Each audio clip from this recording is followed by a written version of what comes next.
Hey guys, tonight we drift into the winding, lantern-lit alleys of Tang Dynasty China, where vendors shout over baskets of lychees and the air smells like sesame oil, sandalwood, and faint intrigue.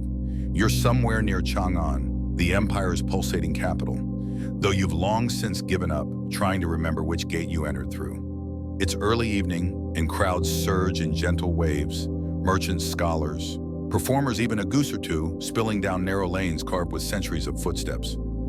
Your purse is heavy, dragging awkwardly against your belt. Not with paper, no, not yet, but with actual coins.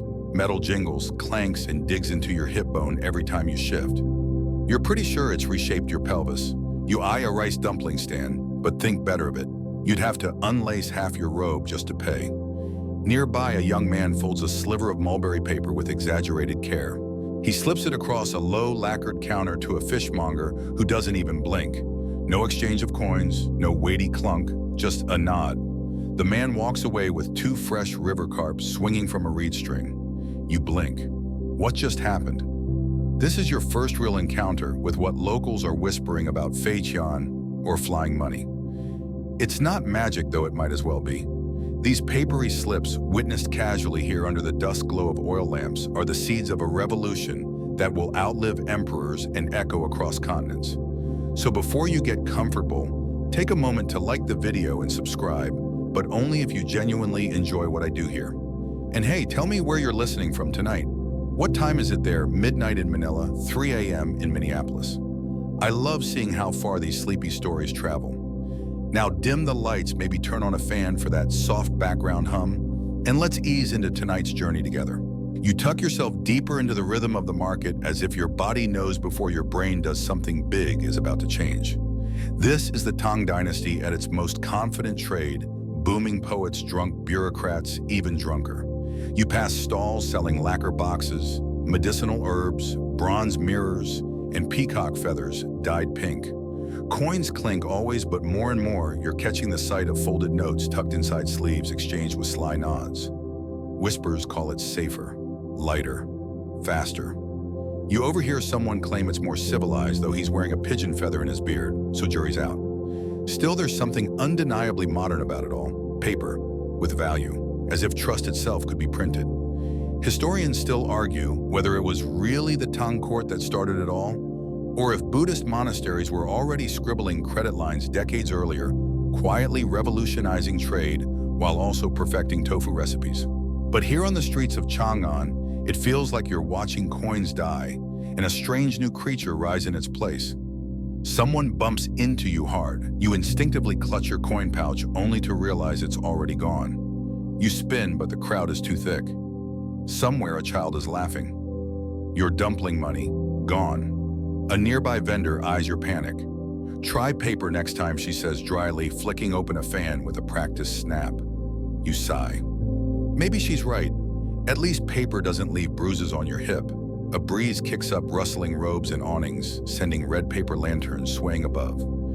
For a moment, everything seems to float suspended in the warm air of a civilization at its peak, yet already inventing futures it cannot quite name. You find yourself 2 days west of Chang'an, belly down on a bumpy road, muttering things about donkeys and destiny. Not long ago, you agreed to help escort a merchant caravan. Just a few bags of coins, they said. Easy job, they said. But nobody told you a few bags would feel like dragging a bronze volcano uphill. Your shoulders ache, your knees click. You're reasonably sure your spleen is bruised. One of the coin satchels split open 5 miles back, scattering copper cash like breadcrumbs for bandits. The merchant made you crawl to collect them all. You're still spitting road dust. This is the less glamorous side of trade in Tang China, but it's real. For all the dynasty's elegance, ink paintings, lotus ponds poetry about moonlight kissing plum blossoms, most long-distance commerce comes down to hauling hunks of metal across unforgiving terrain. The main currency, the Kaiyuan Tong Bao, heavy round coins with square holes threaded onto strings like overfed necklaces. 10 strings might buy a camel. 100 could buy a house. But you try hiking with that jangling on your hip and see how poetic you feel. It's not just you either. Even seasoned merchants are grumbling. The weight slows trade, bandits love it, taxes eat half of it, and heaven forbid your donkey develops opinions mid-journey as yours has. It's currently refusing to walk, tail twitching with passive-aggressive energy. You can almost feel the pressure building. People need a better way, and sure enough, the idea is already blooming quietly, awkwardly, but unmistakably. Historians still debate which frustration was the final straw: too many coins, too much theft, or the rise of Buddhist and Taoist temples offering something radically new to hold your coins and give you a slip of paper promising their value back. Just later. At another temple, preferably one less donkey-infested. At first you scoffed. A slip of paper, you could make one yourself. But then you saw the branding, official-looking, seals, red ink, even phrases invoking karmic trust and divine witness. That's powerful stuff. In a culture where writing is revered and calligraphy borders on holy, a paper note can carry surprising authority. By nightfall, you sit beside a fire with traders from 5 different provinces. They talk over wine and roasted chestnuts, comparing tales of robbery, coin rot, and a new innkeeper in Dunhuang who's accepting temple notes without blinking. You lean back, gaze up at stars scattered across the black silk sky, and realize something metal isn't the future. Ideas are. And someone somewhere is going to turn this paper scheme into an empire-wide standard. The question isn't if, it's when. As if on cue, a passing camel grunts loudly and deposits something unholy into the dust. You wrinkle your nose. The future smells terrible, but it might just weigh less. Morning fog curls between cypress trees as you shuffle into a small village inn, still sore from the road and vaguely annoyed at your own feet. You smell rice porridge. Hear someone practicing a bamboo flute off-key, and then sharply the rhythmic clack, clack, clack of something unmistakably bureaucratic, an abacus in full sprint. You peer around a corner. There he is, the village tax inspector, a wiry man with immaculately arched eyebrows and a robe so stiff it looks like he ironed it with fear itself. He's hunched over his abacus fingers, flying lips murmuring numbers like a prayer to the god of audits. Beside him stands a queue of farmers, merchants, and one bewildered chicken vendor. Each holds either a small sack of coins or, intriguingly, a folded note sealed in red wax. Your curiosity gets the better of you. You drift closer. The inspector gestures for the next person to approach, a silk trader from the south. The trader bows, produces a single slip of parchment, and places it gently on the table like it might explode. With a sigh, the inspector breaks the seal and inspects the script. You lean in. It's not just ink. It's a statement, temple-verified, date-stamped signature copied 3 times. It lists the sum deposited at a monastery in Chang'an and the promise to redeem it here, 400 miles away. The inspector doesn't even blink. He counts off value on his abacus and nods once. Transaction accepted. You're stunned. No metal changed hands, no clinking, no weighing, just trust in decimals. Welcome to the world of proto-banking in Tang, China, where accountants like this one are becoming unlikely heroes of a quietly blossoming paper revolution. He even has a tiny inkwell tied to his belt like a sword, because in this economy, calligraphy is combat. Historians still argue whether these early taxmen were enablers or obstacles. Some say they clung to metal like a superstition. Others believe they were the reason paper systems took hold. They just wanted to sit down more and weigh things less. You relate deeply. Your moment of admiration is broken when the inspector's assistant notices your blank stare. She motions you forward, eyebrow raised. "Do you have a note to declare?" she asks. You fumble. "I lost my coins." Her look is less judgmental and more professionally exhausted. She scribbles a note and waves you on. "Try the temple down the road. They'll know what to do." You walk away, heart thudding. Not from fear exactly, but from realization the economy is evolving, and it's not waiting for you to catch up.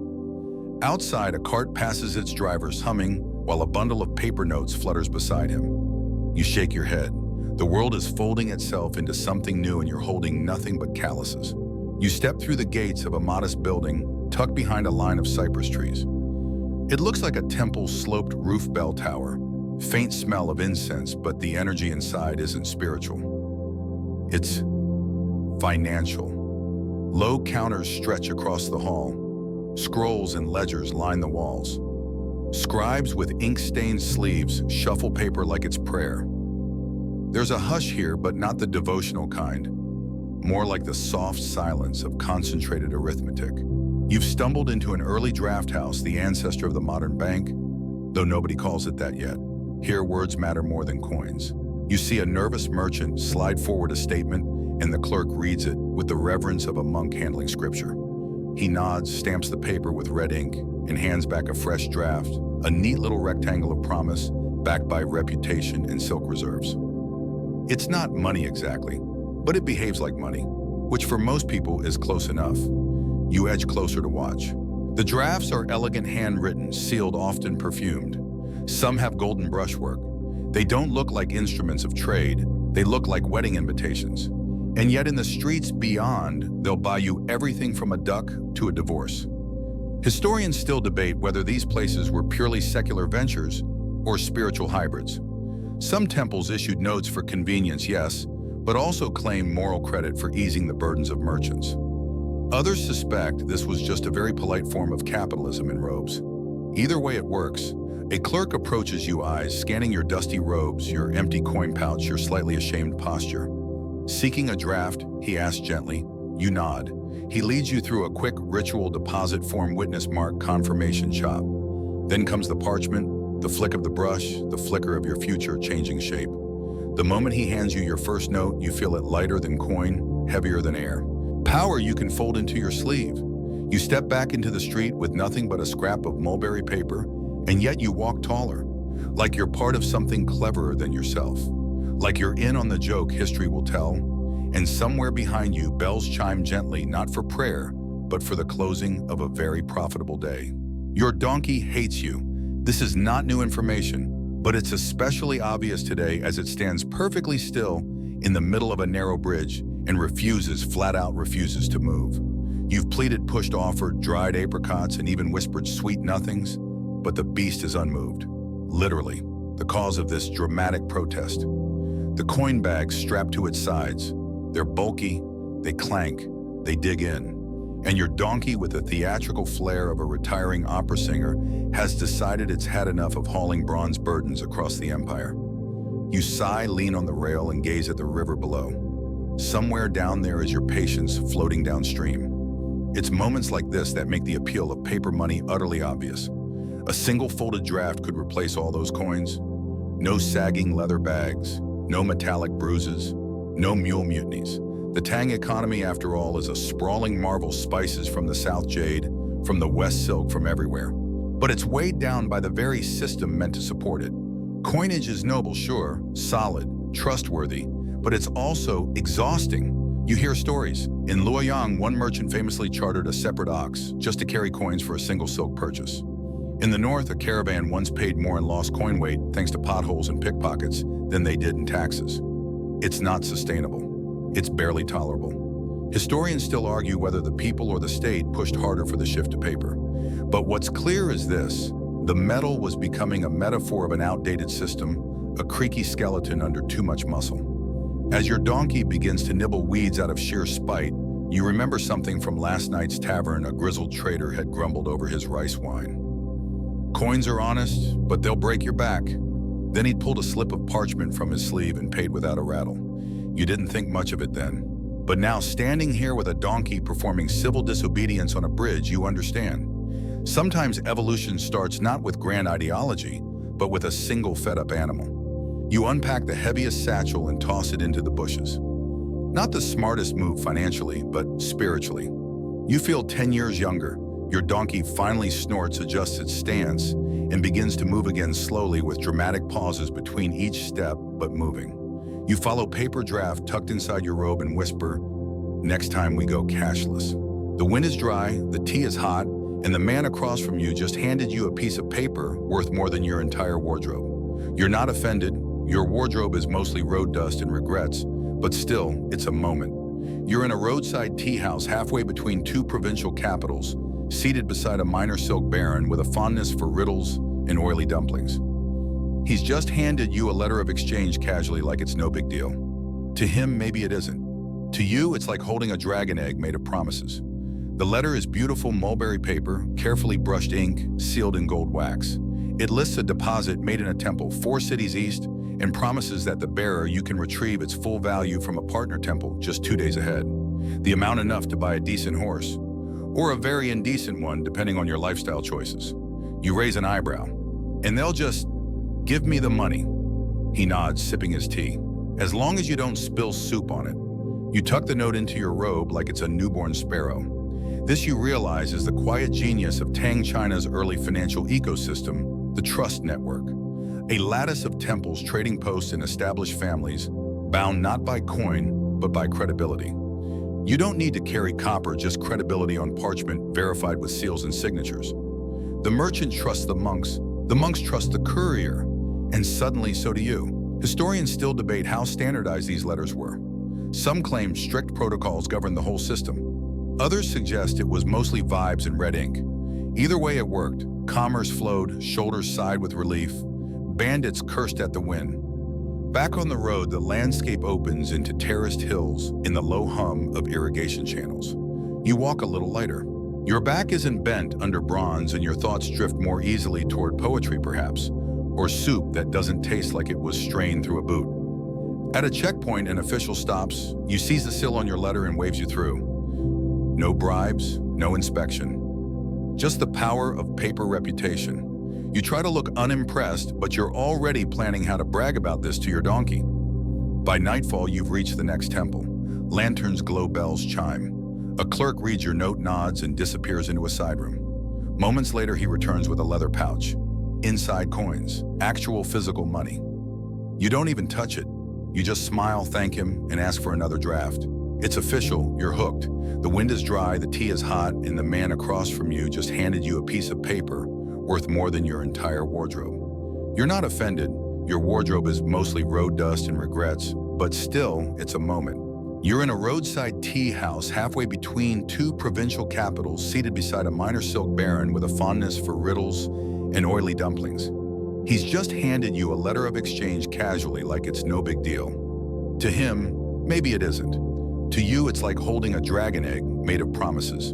The letter is beautiful mulberry paper, carefully brushed ink, sealed in gold wax. It lists a deposit made in a temple 4 cities east and promises that the bearer you can retrieve its full value from a partner temple just 2 days ahead. The amount enough to buy a decent horse, or a very indecent one, depending on your lifestyle choices. You raise an eyebrow, and they'll just give me the money. He nods, sipping his tea, as long as you don't spill soup on it. You tuck the note into your robe like it's a newborn sparrow. This, you realize, is the quiet genius of Tang China's early financial ecosystem, the trust network. A lattice of temples, trading posts, and established families, bound not by coin, but by credibility. You don't need to carry copper, just credibility on parchment verified with seals and signatures. The merchant trusts the monks trust the courier, and suddenly so do you. Historians still debate how standardized these letters were. Some claim strict protocols governed the whole system. Others suggest it was mostly vibes and red ink. Either way it worked. Commerce flowed, shoulders sighed with relief. Bandits cursed at the wind. Back on the road, the landscape opens into terraced hills and the low hum of irrigation channels. You walk a little lighter. Your back isn't bent under bronze and your thoughts drift more easily toward poetry perhaps, or soup that doesn't taste like it was strained through a boot. At a checkpoint, an official stops. You seize the seal on your letter and waves you through. No bribes, no inspection. Just the power of paper reputation. You try to look unimpressed, but you're already planning how to brag about this to your donkey. By nightfall, you've reached the next temple. Lanterns glow, bells chime. A clerk reads your note, nods, and disappears into a side room. Moments later, he returns with a leather pouch. Inside coins, actual physical money. You don't even touch it. You just smile, thank him, and ask for another draft. It's official, you're hooked. You enter the monastery courtyard under a drizzle so fine it feels like silk mist. Raindrops tap gently on your shoulders as you follow a winding stone path flanked by low pine trees and statues with faces smoothed by centuries of weather and prayer. You're here for silken tea, yes, but mostly you're curious. The merchant you met 2 nights ago said this place issues more paper drafts than any other in the region. It's a temple, technically. But by the looks of the steady stream of customers, farmers, nobles, travelers, it might as well be a bank with better incense. Inside, the hall smells like cedarwood, old ink, and faintly of radishes. Scrolls line the shelves, lamps burn with buttery light, and tucked into the corners of the room are monks robed serene and absolutely terrifying with an abacus. You wait your turn watching the transactions unfold. There's no shouting, no bartering, just the quiet dance of slips and seals, parchment and promise. Eventually, a monk motions you forward. You bow hand over your freshly folded note and receive a replacement, this one backed by a shipment of silk bolts en route to Luoyang. A whisper-thin sheet of credibility, essentially. You now hold paper that's not only money, but money wrapped around the idea of future cloth. Welcome to Derivative Finance Tang Dynasty Edition. You blink. So I don't get the silk. The monk smiles. You get the trust. That's actually kind of beautiful. Historians still argue whether this was true paper money or just hyper-evolved IOUs. Some say this is where faith-based finance began. Not spiritual faith, but economic belief in consistency, redemption, and human decency, all bound up in tidy script and red lacquer seals. You exit the temple with your latest note tucked into your sleeve. Outside, the rain has stopped. Steam rises from roof tiles like the building itself is exhaling. In the distance, bells toll softly. A merchant nearby tries to convince a camel her load of cinnamon is not in fact an enemy. The camel disagrees. You smile and keep walking. The draft in your robe is weightless. But somehow it makes you feel solid. Behind you, the temple returns to its rhythm, brush, seal, nod, repeat. And just like that, another handful of belief enters circulation. You're halfway through a bowl of warm barley noodles when you hear the phrase that changes everything. The temple's just copying the monks. You freeze chopsticks mid-air. The voice belongs to a portly man with eyebrows like caterpillars locked in a fencing match. He's speaking to a table of younger traders, gesturing with the wide sweeps of someone who once read half a scroll on economics and now considers himself a prophet. They weren't first, he continues, slurping dramatically. It was the tea houses, the silk syndicates, even the old noodle guild in Chengdu. They all used paper credit years before the state did anything. You glance around, nobody argues. One even nods. This makes sense. Because for all its majesty, the Tang government is rarely first to innovate. It prefers to observe, wait for the idea to ripen, and then swoop in often with a stamp of tax and a fancy name. Historians still argue whether this delay was caution or genius. Did the state wait too long to adopt paper money? Or did it wisely let the private sector test the risks first, like making someone else eat the mystery dumpling? Before you, either way, the shift is happening, quietly, reluctantly, but undeniably. You finish your noodles and wander down the street. A vendor calls out, offering you a small lacquer box inlaid with abalone.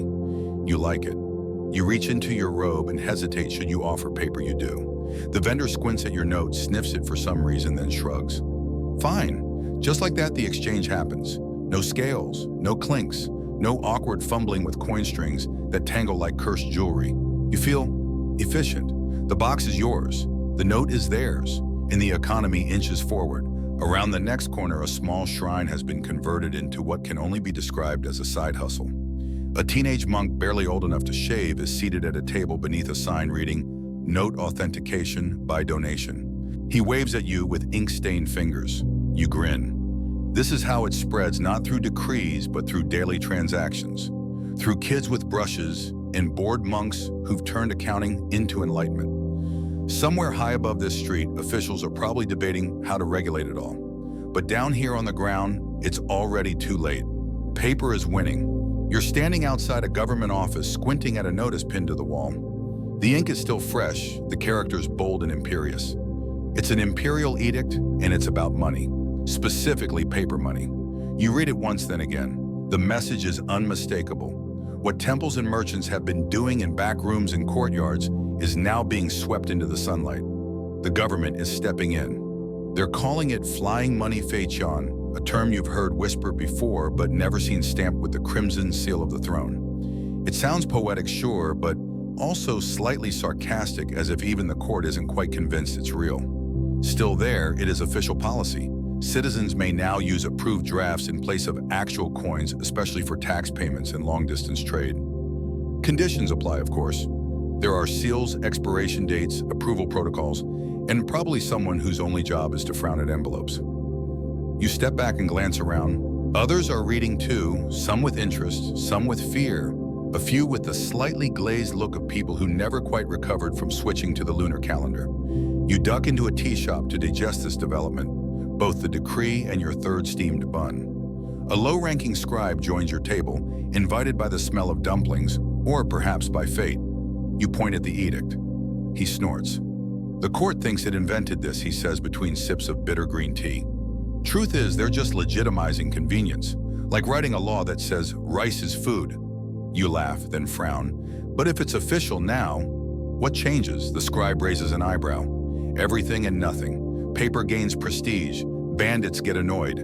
But it's still about trust, and now government-backed trust. Historians still debate whether this decree marked the true birth of state-issued paper money or merely a formal nod to a grassroots phenomenon. But one thing's clear: the moment it gained imperial blessing, flying money stopped fluttering in the margins and took wing across the empire. Outside, the wind picks up. A slip of paper, just someone's receipt, twirls down the streetlight as laughter. You watch it dance and think, yep, we're officially airborne now. By midday, you're back in the city and the streets feel different. Not louder or busier, just lighter. It's subtle, like the air itself has decided to carry less weight. And then it hits you, the sound.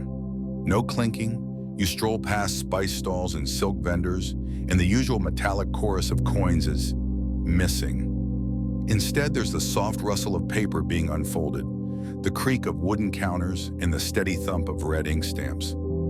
It's happened. Quietly, completely, the flying money decree has taken hold. You step into a money handling house to observe. It's a cross between a bank, a printing shop, and a very elegant mess. Stacks of notes lie drying beside trays of vermilion ink.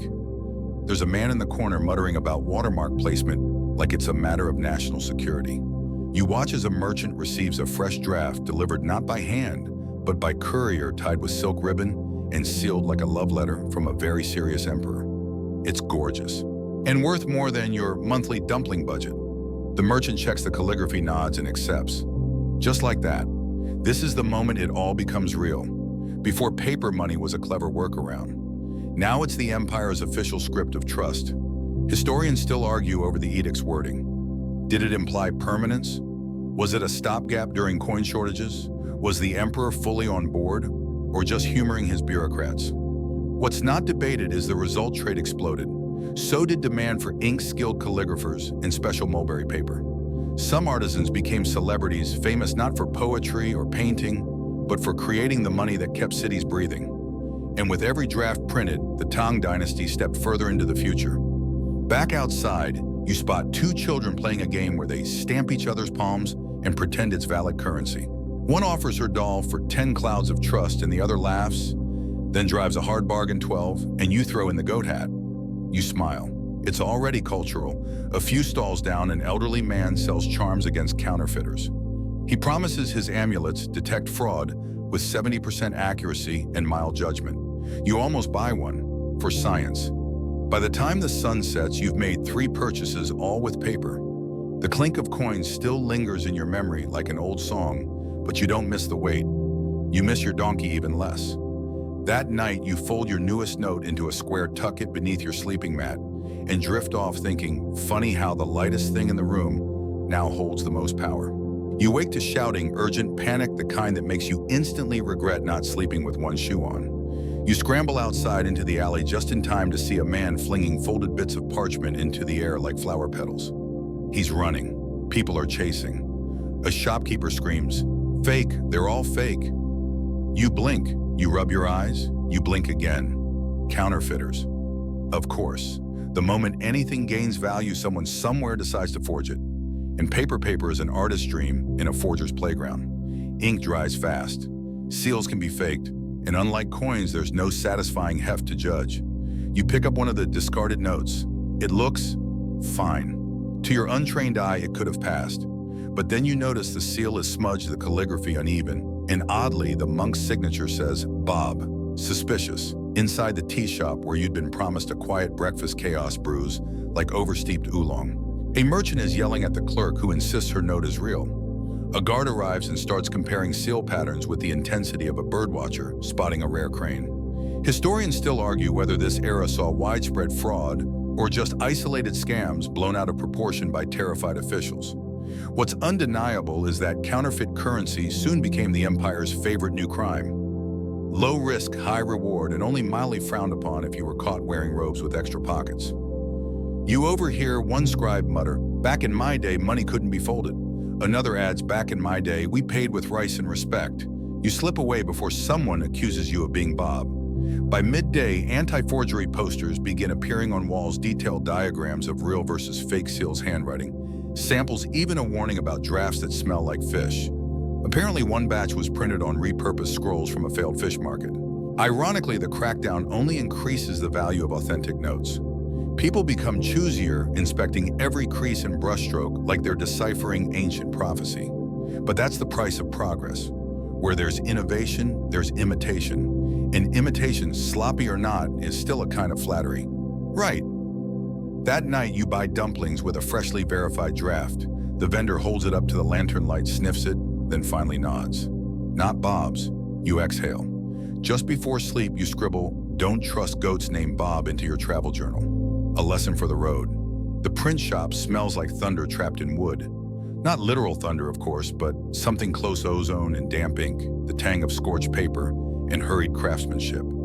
You step inside, blinking against the low glow of oil lamps and the smog of furious industry. This is where money is born now, not in mines or treasuries, but here in the ink and authority dens of Tang, China. At least 6 apprentices scurry between blocks and parchment. One of them has a smudge of red ink across his cheek, like war paint. Another is carving characters into a wood block with the precision of a surgeon and the posture of a shrimp. No one talks. Everyone sweats. You edge around a drying rack filled with fresh notes, each one delicately stamped with official seals, dragons, lotus flowers, and once confusingly what appears to be a startled squirrel. The ink gleams wetly in the lamplight, the brush strokes deliberate and reverent. These aren't just pieces of paper. They're artifacts of legitimacy. You lean closer to a completed stack. The seal pulses in the center like a heartbeat crimson, perfect, unforgeable, hopefully. Historians still debate whether the print shops were strictly controlled by the state or loosely monitored under the illusion of order. Some records suggest the Emperor's Bureau issued strict guidelines. Others hint that half the empire's early notes were printed by approved amateurs with nice handwriting and moral flexibility. You watch as a new note is laid to dry. The master printer nods to himself and murmurs, "Looks like it won't peel this time." You don't ask what that means. In a corner, you spot a monk, yes, a monk inspecting a batch of notes for calligraphic consistency. He shakes his head. "This character wobbles," he says to a terrified apprentice. "And a wobbly character equals a wobbly nation." That's probably not an official doctrine, but it's poetic enough to pass. You're offered a tour. Your guide, a hunched man with ink-stained fingernails and the vibe of someone who hasn't blinked in a week, shows you the ink recipes, a mixture of soot, animal glue, pine resin, and what he swears is the secret ingredient, quiet rage. He demonstrates the stamping process. The weight of the seal alone requires 2 hands and a grunt of ancestral approval. You ask him what happens to the bad notes, the smudged, the crooked, the ones where the dragon looks too judgmental. He shrugs. "We burn them. Bad money makes bad mornings." Outside, you walk back into the buzz of the city. Everything feels different now. You've seen the birthplace of belief, not temples or palaces, but this messy, frantic workshop where value is brush stamped and dried by hand. You reach into your robe, unfold one of your drafts, and trace the seal with your finger. Still wet? No. Still valid? You hope so.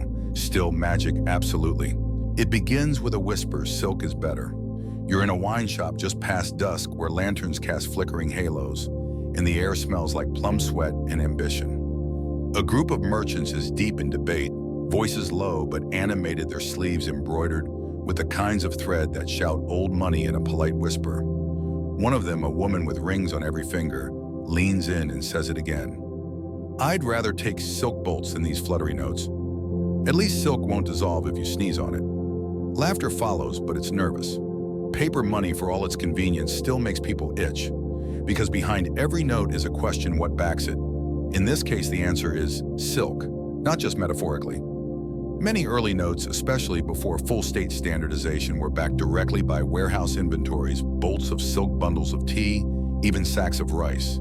You could, if you were annoying and patient enough, redeem a paper draft for actual cloth. And some people did. Historians still argue whether this was a stabilizing innovation or just an elegant detour on the road to abstraction. But at this stage in Tang finance, tangible backing mattered. A note that promised 10 bolts of silk was considered safer than one that just said, "Trust me, I'm official." You find yourself in one such exchange depot the next morning. It looks more like a fashion district than a bank. Rolls of fabric are shelved like sacred scrolls. Clerks in dusty robes check weights and weaves before honoring notes. One tells you if it unravels in rain, it wasn't our silk. You hand over your note, modest, crisp, slightly crumpled from sleeping on it. The clerk sniffs, nods, and disappears into the back. Moments later, she returns with a neatly bundled bolt of blue silk. You barely know what to do with it. You drape it over your shoulder like someone trying too hard. Walking through the market later, you notice how many people use textiles as a shorthand for wealth. Not gold, not jade cloth. It's wearable currency. It's inheritance you can fold. And in many ways, it bridges the gap between the tangible and the theoretical. You spot a vendor displaying 2 options, 3 bolts or 1 government draft. You point at the cloth. He grins and says, "Still not sure I believe in ink, but silk I can touch." That night, you lie under the bolt instead of your blanket. It's itchy but comforting. And as you drift off, you wonder, maybe the real value isn't what money's made of, but what it lets you carry.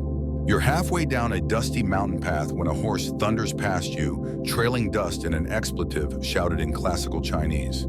On its back, a courier in navy robes, a satchel crammed with paper notes strapped tight to his side. No coins, no jingling. Just a soft flutter every time the wind catches the flap. You watch him disappear into the trees and wonder how many fortunes now travel this way by parchment and pulse rather than by ox cart and coin. The Tang Empire, it turns out, is building something astonishing. A courier network, not just for royal decrees or bureaucratic mumblings, but now for money itself, the flying money so-called because it moves faster than logic and lighter than fear. The term may have started as sarcasm, but now it feels prophetic. From temple to tax office, merchant house to monastery, paper currency zips across the empire like gossip. And the couriers. They're the veins in this new circulatory system, lean, sleep-deprived, and often dangerously poetic. You reach a small relay station by noon. Horses pant under shady awnings. A young courier sits cross-legged on a mat, carefully copying a note for duplication. You ask if the work is hard. He shrugs. The writing's easy, the seals are the problem. Apparently each province has slight variations, dragons facing east tigers with 3-tailed phoenixes who look suspiciously like chickens. One time he delivered a note with an upside-down seal and nearly sparked an interdepartmental feud. Historians still argue whether this courier infrastructure was originally intended for financial notes or simply repurposed from existing channels.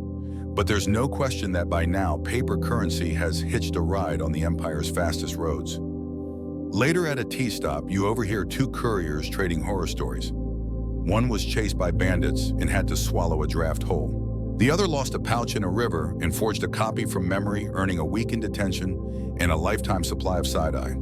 You ask what happens when they deliver forged notes. The first courier grins. Depends. If it's pretty enough, they thank you anyway. You laugh, but only a little. Because beneath the jokes, there's tension. The faster money moves, the harder it is to verify. Some say trust is elastic. Others say it's brittle. That night you sleep beside a fire, your own draft tucked safely under your blanket. The stars overhead feel steadier than your financial future. In the distance, hoofbeats echo faint and fast. Flying money indeed.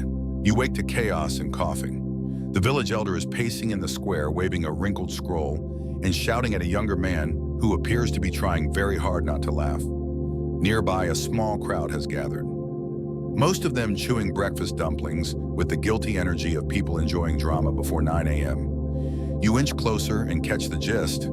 Someone has accepted a paper note in exchange for 3 goats and a chicken, but the note is from last year. It's expired. Or maybe the issuing temple closed. Or maybe the seal is too faint to be trusted. The elder is livid. Paper money is the end of civilization, he bellows, stomping. With coins, you never need a scholar to buy a turnip. The young man offers a sheepish shrug. But it was so light. You sip your tea and nod. You've seen this before. Every great shift in society comes with a good old-fashioned moral panic. Historians still argue whether opposition to paper currency was rooted in tradition, distrust, or just the very human habit of hating new things. What's certain is that many communities, especially the rural ones, resisted the change. Some refused paper altogether.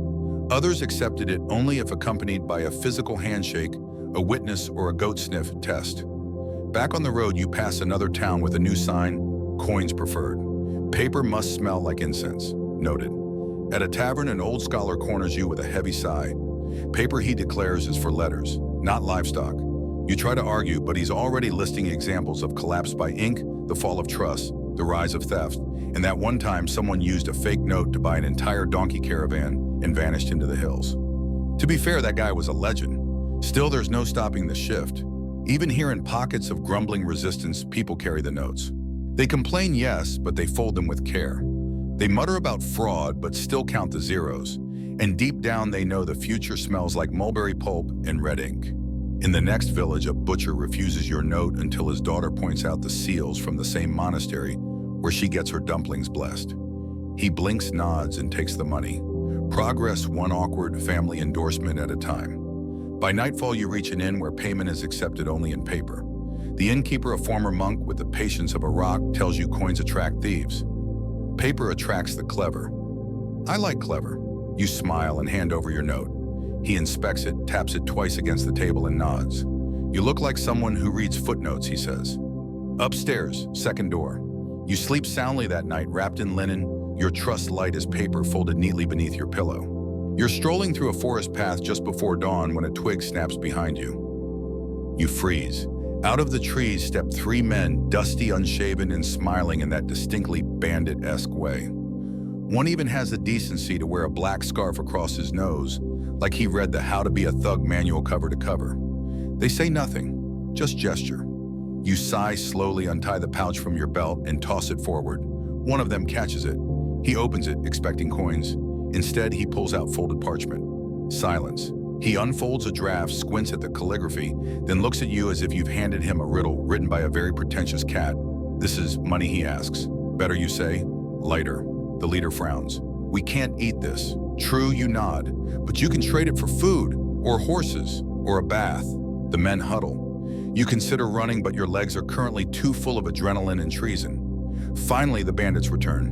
We'll take it, the leader says, clearly disappointed. But only because my cousin in Luoyang says this stuff works now. Historians still debate how early criminal networks adapted to paper money. Some argue that bandits were a driving force behind its rise, stealing it, forging it, even spending it faster than the bureaucracy could regulate it. Others say the opposite, that paper money was an anti-bandit strategy, designed to be too abstract, too traceable, or too dependent on verification for common thieves to enjoy. Either way, your bandits are now the proud, if confused, owners of 3 temple drafts and a mildly crushed rice cake. They disappear into the woods muttering about calligraphy and how everything was simpler when you just mugged people for sheep. You continue on, slightly shaken but still intact, another testament to the peculiar safety of weightless wealth. Had you carried coin, they might have bludgeoned you for the clink alone. In the next town, you stop to report the incident. The local warden listens, nods, and sighs. They're hitting everyone lately. Took a tax collector's donkey last week, left the tax collector. You ask if the new paper currency is helping or hurting. He shrugs. Depends. Some forgers are better than monks. Some monks are worse than forgers. But at least I don't have to guard giant sacks of bronze anymore. Later at a street fair, you spot a puppet show where children reenact famous heists. In one scene, a bandit steals a treasure chest, opens it, and faints at the sight of paper. The crowd laughs. You do too, because yes, the paper revolution has made life lighter, but it's also made crime complicated. You buy a sticky rice treat with a draft from a temple the vendor actually recognizes. She folds it neatly, gives you exact change, and whispers, "Watch out for the one-eyed man with poetry on his belt. He's got opinions and a printing press." You nod, thank her, and step back into the flow of the street, lighter in pocket, richer in legend. You're sipping chrysanthemum tea in a shaded courtyard when a bread seller collapses dramatically onto a stool nearby. "I can't keep up," she groans. "Yesterday, 2 buns cost a coin. Today they want 3 notes and a compliment." You blink. Inflation. Apparently, yes. The word isn't official yet, not in the empire's glossaries, but the phenomenon is unmistakable. Prices are rising rapidly and unevenly. One town wants 2 drafts for a melon, another wants 6 for a plum that looks mildly haunted. You set down your cup and wander through the city square. A man is shouting about new rates from atop a barrel. A scribe furiously scribbles adjustments on a wall chart. A group of gamblers nearby are betting not on dice rolls, but on currency values between provinces. Welcome to the Tang Dynasty's brush with monetary instability. Historians still argue whether the paper money itself caused the inflation or merely exposed pre-existing fractures in the economic system. Some point to overprinting by desperate officials. Others blame counterfeiters, hoarders, or silk price fluctuations. You pass a merchant counting notes like a gambler at dawn. "This one's too faded," he mutters, tossing it aside. "This one smells weird. This one's signed by a monk who's allegedly dead." Trust, it turns out, has a shelf life. In a dusty tea shop, you find a young scholar explaining the issue to his grandmother who just wants to buy rice. "It's not that the rice got better," he says, "it's that the money got worse." She slaps him gently with her fan. "Then, get me some better money." You see posted limits at stalls. No more than 5 notes per customer. Some vendors now demand dual payment, half in paper, half in produce. One radical stall just put up a sign, "We accept poetry." You make a note never to shop there. You overhear a silk dealer whispering, "It's not real inflation, it's just a trust wobble." You immediately adopt the phrase for personal use. But there are solutions brewing. You stop by a state-run note counterfeiting inspection booth, try saying that 5 times fast. A stern woman in armor is demonstrating new anti-inflationary seals, more complex designs, regional watermarks, even scratch and sniff verification. Her favorite A-note backed by actual physical silk stored in a warehouse you can visit, but only on Tuesdays. You nod sagely. Bureaucracy always loves Tuesdays. By nightfall, you've managed to buy dinner, though it required 2 notes, a story about bandits, and a recipe suggestion. The vendor smiled and called it emotional bartering. You called it exhausting. That evening, under the glow of paper lanterns, you reflect on how fast things change. A year ago, paper money was a novelty. Now it's everywhere, and already it's breaking under its own success. Too popular, too fragile, too human. You fold a note into a paper crane and set it afloat in the bathwater bowl beside your bed. If it sinks, you decide that's tomorrow's problem. It's early morning, and you're sitting cross-legged beneath a mulberry tree, sharing a tepid bowl of millet porridge with a wandering astrologer who insists that paper money offends the stars. He gestures upward with his chopsticks. The heavens prefer metal. Metal reflects the cosmic order. Paper flutters, disrupts, insults Jupiter. You nod politely. It's too early to debate celestial economics. He's not alone in his suspicion. Across the empire, whispers are rising not just from scholars and skeptics, but from cosmologists, monks, and people who read too deeply into the alignment of plum blossoms. Their argument, paper money isn't just impractical or forgeable, it's unnatural. They claim it throws off the 5 elements: metal and earth, tangible, stable, good. But paper born from wood, too light, too prone to decay, too close to wind, which is already blamed for everything from sore knees to marital problems. Historians still argue how widespread these beliefs were. Some suggest they were niche anxieties confined to hermits and poetry clubs. Others believe they had real political influence, especially among advisors who'd rather burn notes than balance them. You travel to a mountain temple where debates over currency now include astrological charts and feng shui diagrams. One monk presents a diagram explaining that copper coins ground society in circular harmony, while paper drafts create linear imbalance and excessive yang energy. You're just here for tea. A younger monk rolls his eyes and leans toward you. We also used to think sneezing summoned demons. Now we use handkerchiefs. You decide you like him. Down in the valley, a temple posts a new sign. This shrine now accepts offerings in coin only. When asked why, the head priest replies, "Because gods have standards." In a back alley calligraphy shop, an artist is experimenting with celestial motifs printed onto draft paper to appease superstitions. "See," he says, pointing to the faint outline of the Big Dipper. "Now it's spiritually backed." Another offers incense-scented notes. "Spends better if it smells wise." You make a mental note, never bet against the entrepreneurial spirit. Later, during a rainstorm, you take shelter beneath a vendor's awning. She pulls out a soggy draft and mutters, "Maybe the heavens really are mad." You offer her a coin. She looks at it like it's a warm fire in a storm. That night, you sit in your room surrounded by parchment that once felt like power. But now, with enough wind and moisture, it's barely more useful than yesterday's poetry. And yet, you still believe. Because while the stars may frown, the market smiles. And that for now is enough. The market is restless, not chaotic yet, but twitchy, like a cat waiting for thunder. You feel it in the way vendors clutch their sleeves, how buyers glance twice at every draft, how the air smells more like uncertainty than spices. You've returned to a large city expecting the usual bustle. Instead, you find a strange silence under the hum. Merchants are striking. It begins at the Silk Guild. A coalition of shopkeepers posts a sign. Until further notice, paper drafts not accepted. Coin or cloth only. By noon, the carpenters join, then the potters. Then in a move that feels especially personal, the dumpling sellers. Panic spreads faster than ink on wet parchment. One vendor groans, first the forgeries, then the seals. Now this, what's next? Money that apologizes for existing. Another mutters, I'd rather be robbed of silver than cheated, with a smile. You wander through the stalls watching as notes are refused with increasing regularity. A mother with 2 children tries to buy rice with a fresh draft, perfect seal, crisp corners. And still the vendor shakes her head. I can't buy firewood with paper, she says softly.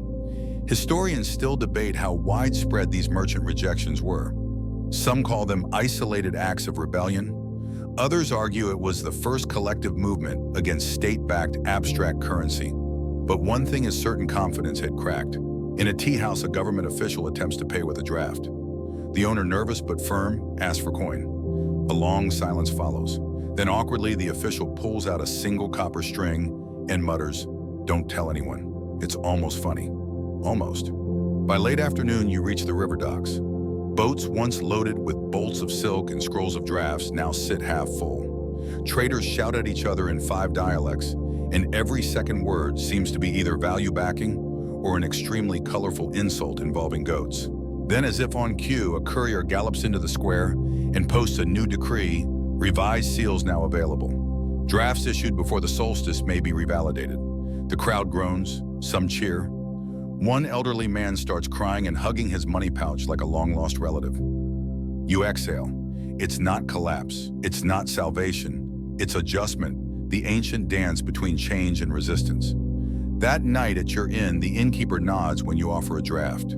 He examines it, grunts, and says, "Still trust this one." You eat your rice in silence, then add a few coins as a tip just in case. Before bed, you unfold your remaining drafts. Some feel flimsy. Others, older, worn, slightly stained with tea, feel stronger, like they've been through something and survived. Just like you, you're perched on the edge of a lacquered bench in the outer court of the Ministry of Revenue, staring at a chart so complicated it might be an ancient spell or a very confused menu. The official across from you, sleeves starched and brows sharp, is explaining slowly how the empire plans to scale the paper system. See here, he says, tapping at a flowchart featuring arrows, temples, and what might be a duck. Each province will receive designated printing quotas, certified seals, and regional watermarks. Paper will flow from Chang'an to the coast without needing to consult a single goat. You nod, not because you fully understand, but because the duck was convincing. He continues, this will reduce coin reliance, curb theft, increase tax efficiency, and if done right, make the Minister of Revenue the most feared man in China. You smile. He doesn't. This is serious business now. What began as temple IOUs and merchant hacks has turned into a national experiment. The question isn't should we use paper, but how far can we push it before something breaks? Historians still argue whether this centralization was bold or doomed. Some say the Tang court was visionary, seeing the threads of an interconnected empire before the loom was even built. Others argue they tried to tame a wave with bureaucracy and optimism. You're given a brief tour of the printing hall. It's larger than any temple scriptorium you've seen. Dozens of clerks line long tables, stamping, drying, verifying. The noise is rhythmic: thump, brush, seal, repeat. There's even a department just for handling complaints about faint ink. You watch a courier sprint in, drop a packet, and vanish again, like the entire economy depends on his legs, which arguably it does. Later that day, you stop at a new provincial exchange office. It looks like a small fortress, guards at the door, tax officials inside, and a crowd of citizens nervously clutching notes. You wait your turn. When called, you hand over a regional draft. The clerk holds it to the light, checks the watermark, a lotus blossom, and an oddly smug tiger, and nods. Approved for national use, she says, stamping it twice. Just like that, your piece of paper becomes more than local currency. It becomes imperial. On your way out, someone cheers. A man has just successfully exchanged 3 drafts for a single coin and is holding it aloft like it's the last honest object in the empire. Hard cash, he shouts. Cold, beautiful, annoying weight. The crowd claps. You do too, but in your sleeve, your new stamp still feels fresh. Lighter than coins, more powerful than complaints. That night, you dream of bridges made of folded notes spanning rivers cities' years. Some buckle, some stand. All of them, however, briefly carry someone forward. You're eating a candied yam in the shade of a government bulletin board when a man stumbles past you, grinning like he's won a duel or narrowly avoided one. He's dressed too fine for the dust on his boots and too loose for the sly glint in his eye. In one hand, he waves a folded draft like a victory flag. They bought it, he shouts to no one in particular. All of it. He disappears down the street before you can ask what was bought or who got fooled. But you already know, you've seen it coming for weeks' unintended consequences. The smarter the system, the sneakier the schemes. And paper with its softness and seals is proving very easy to exploit. Later that day, you hear the story in full. A mid-level bureaucrat with excellent calligraphy and questionable morals figured out how to issue drafts against unverified assets, basically promising things that didn't exist, cashing them in before the lie unraveled, and vanishing with a retirement plan fat enough to make even a camel jealous. No violence, no mutiny, just some ink and perfect timing. You sip your tea and try to process it all. Historians still debate how widespread these scams became. Some claim they were rare, a few clever fraudsters gaming a new system. Others suggest they were symptoms of systemic fragility, exposing how much of this currency relied on trust, not truth. You wander into a side alley where a new sign hangs. We no longer accept drafts issued by the Western Tax Bureau. Someone has crossed out Tax Bureau and written tax burglars. You chuckle, then frown, because here's the rub when money is paper, and paper is promise, and promises get bent. People start asking dangerous questions. In a courtyard not far away, a minor official is being interrogated by a crowd. You sign this note, one woman says, holding up a draft. My savings, where is it backed? He stammers, points vaguely west. Warehouse fire, he mutters. Unfortunate timing, a child throws a pebble. You step away before things escalate. By evening, the city is buzzing with rumor notes being questioned. Seals being copied, monks being summoned to testify whether they really signed anything or were just holding the brush while sneezing. In one tavern, a drunk man holds court. If lies can be folded and spent, then truth must be heavy and broke. Everyone raises a glass to that. Back at your inn, you lay out your notes on the table. They look the same, feel the same. But now each one whispers, do you still trust me? You pause, then fold them neatly, place them beneath your pillow and whisper back, for tonight, yes. But tomorrow you might ask for receipts. The blacksmith's forge glows hot in the morning gloom, but there's no ringing of hammer on metal, just quiet, deliberate scraping. You step inside to find a sight you didn't expect, a pile of coins being melted down into candle holders. Retiring the old gods, you ask. The blacksmith shrugs. They don't buy anything anymore. He tips another string of copper coins into the crucible. The metal hisses, melts, and swirls into a golden pool. Nearby, newly poured molds cool into decorative dragon's horses and tiny ornamental pagodas. Coins, it seems, are dying. Not officially, of course. They're still legal, still recognized, still collected by uncles who shout, they'll be back in fashion one day, but in the market and practice, they're being replaced, melted, forgotten. You finger the lone coin in your robe pocket, once a treasured backup, now more of a keepsake, like a charm from a former life. Historians still debate the symbolism of this phase, the death of the coin. Some argue it marked a true economic shift, an evolution from tangible value to abstract. Others mourn it as the end of something honorable, weighty, and real. You walk through the city square past stalls where prices are now displayed entirely in note denominations. One stand even boasts no change given, no coins accepted, no complaints entertained. Elsewhere, a craftsman has begun making jewelry from old bronze pieces. Better on the ear than in a drawer, he says as he threads coins onto a silk cord. Children now use coins in games, stacking them, skipping them across water, using them as tokens for storytelling contests. One boy hands you 5 copper coins and says, you're the emperor now, don't waste your turn. In the scholars' quarter, an elderly professor delivers a speech titled, A Lament for the Clink. It includes a dramatic reading of a poem in which a coin is abandoned in a dusty drawer and dreams of being spent on soup. There is polite applause and one actual tear. Back in the forge, you watch as another batch of coins disappears into history. The blacksmith gestures toward the shelf. Want a candlestick, he asks. Formerly worth a duck. Now just worth dinner lighting. You nod. Got one made from a tax coin. He winks. limited edition. That night, you light your room with the soft glow of melted money, your paper drafts fanned neatly beside your journal. Outside, you hear footsteps light fast, purposeful. Flying money may not ring in the pocket, but it whispers down every alley. You're standing near the docks when a ship pulls in with sails stitched tighter than a miser's purse. The crew looks lean, sunburnt, and slightly stunned, likely from what they've just seen across the sea. Traders from Japan and Korea spill onto the pier, their voices quick and curious. They aren't here just for tea or porcelain. They want to know how this paper stuff works. You follow the crowd to the warehouse where they've gathered around a Tang merchant like he's a magician who breathes ledgers.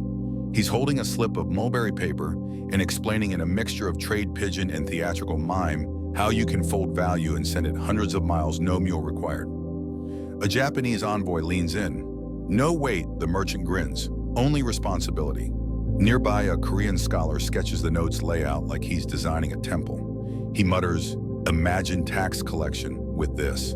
No sacks, no oxen, no throwing out your back at age 30. Historians still debate how fast and how far the cultural ripples spread. Tang China was the nexus, yes, but ideas are harder to quarantine than people. Within a few decades, whispers of flying money show up in merchant ledgers from Seoul to Kyoto. Some call it theft, others call it admiration. Most call it inevitable. You spot a Japanese artisan showing off a prototype of his own thinner, more vertical, with stylized script in a red ribbon tie. "Our version," he says proudly. "But yours smells more official." You nod. "Ours smells like ink in desperation." He laughs and hands you a sample. You trade him one of yours. It's like swapping secret codes. Later that day, you walk through the foreign quarter. Stalls have signs in multiple scripts. Children shout price negotiations in 3 languages. And everywhere you turn, there's a note folded, tucked, pressed, blessed, being accepted, questioned, or waved in the air like proof of wisdom. A Korean monk insists paper money is an extension of Buddhist detachment. "See," he says, wiggling a note. "No weight, no clinging, just trust." A Tang guard nearby mutters, "Tell that to the man who printed 40 fake ones and tried to buy a horse." You retreat to a rooftop tea house to watch the sunset. Below the market teems with every accent you know and several you don't. And across every transaction, a shared language emerges, not spoken, but printed. This isn't just trade, it's transmission. Not just of goods, but of systems, ideas, trust. That night back at your inn, you count your notes, not for value, but for influence. One from the temple, one from the Silk Guild, one from a merchant in Kaifeng, one from a Japanese trader marked with a crimson brush in a tiny cherry blossom. Each one is a footprint in a different direction. Each one says this idea is moving, and so are you. You're inside a vaulted hall, the kind with enough polished stone to make your sandals echo like thunder, and enough tension to make your teeth feel like they're filing reports. This is the palace chamber where it happens, the debates, the decisions, the dangerous meetings behind silk screens. The place where money isn't counted, but controlled. Today the room hums with raised voices and rustling robes. Officials argue in sharp whispers about how to manage the chaos they created. One slaps a scroll onto the table. "We've issued more drafts this quarter than copper coins in circulation. If everyone tried to redeem them at once, then don't let them snaps another. Create redemption schedules. Or issue drafts backed by future revenue. Or we lose control," someone else mutters. "The moment we can't guarantee value, we've printed trust into confetti." You sit in the corner as a quiet observer, sipping tea that tastes like bureaucracy. This is the core of the system, the power behind the pulp. Paper money isn't just a convenience, it's a lever. And whoever controls the printing controls the balance between wealth and war. Historians still argue about this era of centralization. Was it an effort to stabilize a booming trade economy, or a desperate grab for power disguised as reform? What's undeniable is this: the printing of money became a political tool. Sometimes brilliant, sometimes catastrophic, and always tempting. In one corner, a young strategist proposes new anti-counterfeiting techniques involving color shifts, hidden marks, and special phoenix inks. Everyone ignores him. Too expensive, too clever, too late. Later, an old chancellor whispers to you as you pass. It's not the notes we're afraid of. It's what happens when people stop believing in them. Outside the palace walls, the city feels indifferent to the panic inside. Notes still change hands. Goods still move. Trust wobbles, but it holds. At a nearby print shop, you watch as officials audit every seal looking for signs of forgery, fatigue, or rebellion. One clerk admits he's been dreaming in brushstrokes, and wakes up muttering currency codes. Even the monks are nervous. Some temples now limit how many drafts they'll honor per day. One shrine put up a sign. Faith is infinite. Our vault is not. As evening falls, you walk along the canal watching money float, sometimes literally. A child has folded 3 worthless forgeries into boats and is racing them downstream. You laugh, because what else can you do? This entire system, empire, economy, trust, it's all floating too. Some of it's sinking, some of it's carrying us forward. But all of it is moving, fast. You tuck a draft into your sleeve, one printed this very morning. The ink is still slightly warm. The future apparently was printed at dawn. You're seated beneath a lantern in a roadside pavilion, watching nightfall settle like ink over parchment. A slow wind stirs your sleeves as you unfold a paper draft and study it, not the value, not the seal, but the feeling it gives you now. It doesn't shine, it doesn't chime, it doesn't weigh anything at all. And yet, it moves mountains. Because somehow, despite the counterfeits, the panic, the policy, debates, this little square of script still buys you dinner. It still convinces strangers. It still means something. You're struck by the strange truth: money is memory. Not of metals mined or animals bartered, but of agreements kept, promises honored, and patterns repeated until they become reality. A scholar sits beside you, nose buried in a ledger. You ask him, what keeps this whole mess together? Trust, he says simply, in repetition. He explains the more people use it, the more real it becomes. Each transaction is a vote. Each acceptance is a nod. And slowly society decides, yes, this is how we measure things now. Historians still debate whether this shift was conscious or accidental, whether Tang citizens realized they were participating in a grand social experiment or simply followed convenience until it became law. You wander through the market under lantern glow, watching the quiet choreography of a paper economy. A child hands over a note for a sweet bun. A merchant bows and tucks a crumpled draft into a lacquer box. A monk stamps a slip with serene indifference, like blessing a familiar prayer. No fanfare, no rebellion. Just habit. You ask a vendor if he ever misses coins. Sometimes he says, they were loud, honest, paper's quieter, smarter, but also sneakier. And still he takes your note, inspects the seal, and nods. Later in the moonlight, you meet a traveler from the mountains who's never used paper money. You offer to buy his meal just to show him how it works. He watches in awe, and they just believe that enough people do. You reply, that's all it takes. That night, you write in your journal, we no longer measure wealth in weight, but in agreement, in faith folded into fibers, in trust printed over and over until even the doubters spend it. You pause, then fold the page like a draft and tuck it between your mattress and the stars. Tomorrow, you'll buy breakfast with confidence. Tonight, you just need belief. You're walking the edge of a trade convoy as the wind picks up, sending silk banners flapping like startled birds. Ahead, the road forks. One path leads west toward the mountains, the other east toward the coast. Beside you, a merchant lifts a note to the light. They're using these in Samarkand now, she says, half amazed, half amused. Not ours, of course, but something similar. Messier calligraphy, better paper. You blink. Samarkand? She nods. And Basra, and maybe even Baghdad. Word travels faster than camels. You laugh, but the idea lingers. This isn't just a Tang story anymore. It's global now. Historians still debate whether Tang Dynasty flying money was the direct ancestor of the banknotes used later in the Islamic caliphates or in Renaissance Europe. But what's certain is this: the spark lit here did not stay in China. From the temples of Chang'an to the merchant stalls of the Abbasid world, the concept of representative currency money as promise, not as thing, began its slow march across continents. You arrive in a port city at dusk. Ships bob like sleeping animals. Cargo unloads by torchlight, tea porcelain ink, and slips of paper bundled in twine. You watch a trader from India exchange goods for a sealed draft. He squints at the calligraphy, shrugs, and hands over cinnamon. The harbor master mutters, they say the Byzantines are curious, but they don't like the idea of money that burns. Fair. Still, curiosity spreads. Across land and sea, scholars translate edicts. Merchants modify designs. And monks in far-off lands begin sketching scripts that mean value, not just words. You stroll through the foreign quarter where stalls hum in multiple languages. A man from Persia shows off his attempt at a hybrid note Tang-style seal Persian script, backed by sacks of saffron. You trade him a Tang draft for a tiny silver charm shaped like a compass. Symbol of movement, he says, and trust. Even the food vendors have adapted. One sells pancakes in 3 currencies, coin cloth or paper. All are welcome, her sign reads, as long as you're polite and your seal's not smudged. Back at your inn, you chat with a traveler from Cairo. He's heard rumors of a silken note economy where the value is in the name, not the nugget. You show him one of yours. He handles it like a relic, then says softly, "We'll steal this," gracefully. You grin. It's tradition.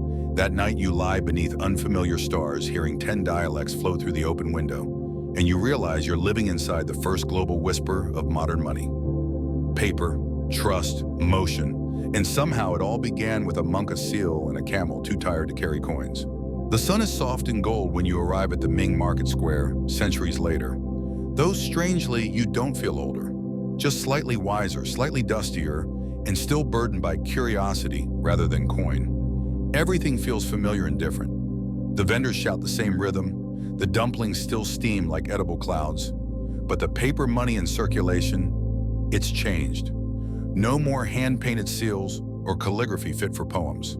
These notes are printed block-pressed with uniform characters, official banners, and warnings in bold letters. Forgery punishable by exile, redeemable by tax authorities only. Do not fold vertically. Progress, it seems, comes with instructions. You hand over a note that feels more like a certificate than a conversation. The merchant eyes it, squints at the watermark, a stern dragon with bureaucratic posture, and nods. Transaction complete. You wander the square, spotting all the descendants of Tang's Invention market inspectors, with stacks of verified bills, traveling scribes, who offer receipt copying services, and even musicians who accept tips in paper, only a loot case filled with flutters, not clinks. You pause at a stall where a little girl is selling origami made from expired currency. A crane, a frog, a lantern, all from notes that once bought noodles, secrets, maybe even small kindnesses. She grins. Some people say they still carry luck. You buy a folded tiger for 2 coins, and she throws in a fish because you look trustworthy. Historians still argue whether the Ming perfected what the Tang began or simply replicated it on a larger scale with more rules and fewer poets. But either way, paper money is no longer an experiment, it's infrastructure. Later, you pass a public notice board showing updated exchange rates between regions. One province's notes have dropped in value after a questionable harvest and 3 questionable mayors. Another has introduced bills scented with cinnamon for festive confidence. You smile. The more things change, the more humans stay cheeky. In a shaded alley, you meet a printer polishing a fresh batch of notes. He hands you one to inspect. It's cleaner, safer, more efficient, but somehow a little dull.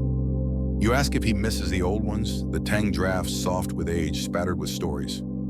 He shrugs. They were beautiful and fragile, like first love. But this, he taps the note, this feeds people. Fair enough.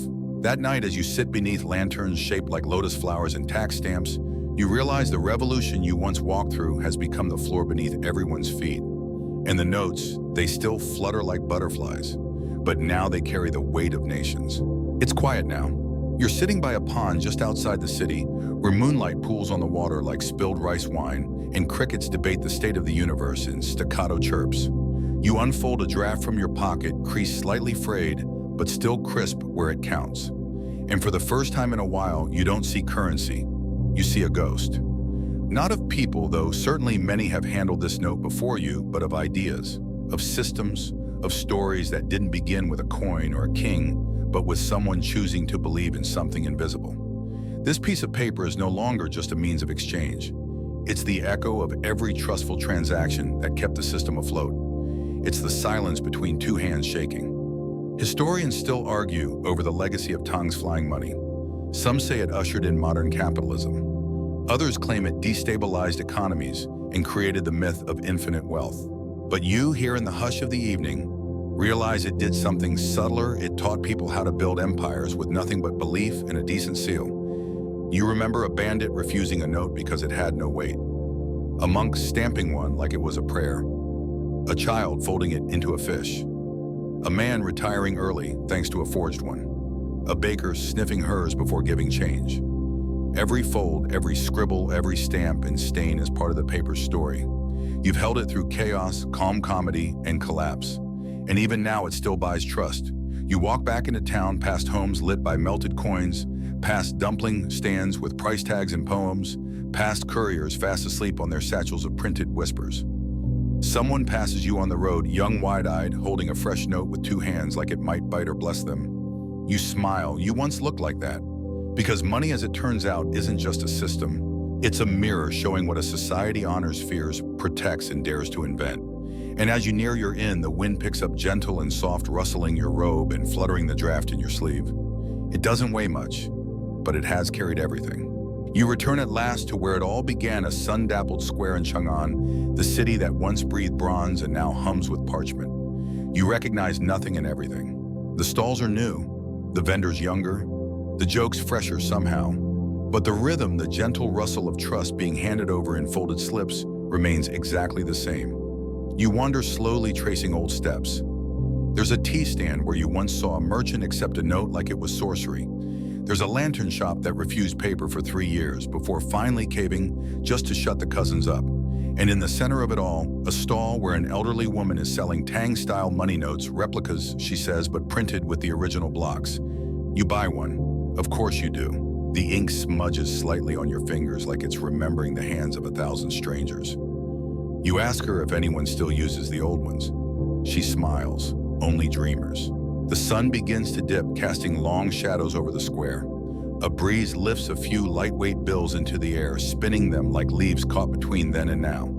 You find a bench and sit, watching the wind do its quiet dance.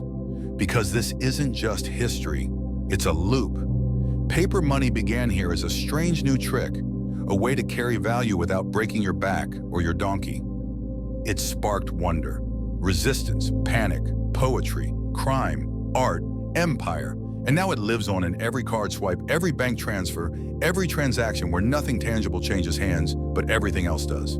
Historians will keep arguing. Was Tang's flying money the first, the best? The mistake that birthed miracles? But you already know the answer. It doesn't matter, because money, like memory, like belief, doesn't need to be perfect. It only needs to be used. You rise as lanterns flicker to life around you. The square glows soft and golden. A child sells poems for 5 coins or 1 nicely folded promise. Someone plays a flute. Someone trades a dumpling for a smile and a stamped slip. You walk away slowly, lighter than when you arrived. Not because you've spent less, but because you've carried something far more valuable: understanding. And now, dear listener, let's let it all float away. Let your body grow heavy, your thoughts gentle. Imagine yourself resting in a room scented with mulberry and quiet ink, with golden light dancing across old paper. The air is warm, still safe. Let the notes of today slip from your sleeve like feathers. Breathe in. Trust that the story still hums somewhere between parchment and pulse. And as your mind quiets, remember the world has always been built on invisible things: wind breath, hope paper. Sleep well, you traveler of tender economies, you've earned it. Sweet dreams.